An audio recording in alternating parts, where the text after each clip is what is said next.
for nicer weather, and he provided. So I just encourage you to enjoy your walk.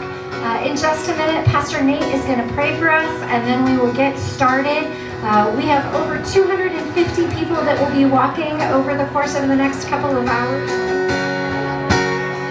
Lord, I pray that we would stand strong for life, that we wouldn't waver on life, what you've created in the womb. So, Father, to strengthen us, encourage us, and Lord, may there be an immense impact today on the lives of these babies and the support that comes in. So, Father, have your way today.